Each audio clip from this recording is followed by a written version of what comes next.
Here's the situation. I'm changing the oil on this truck and the drain plug is extremely over tightened.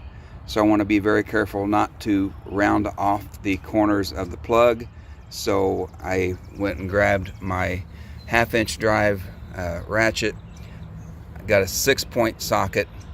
I want to point out, if you have a situation like this where you have an over tightened bolt, don't use the 16-point socket.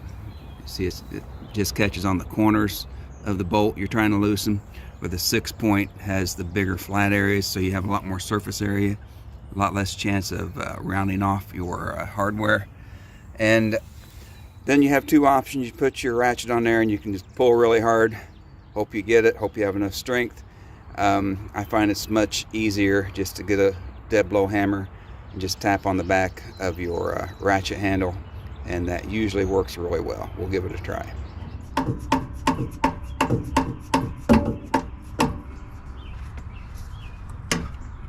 There we go, broke loose.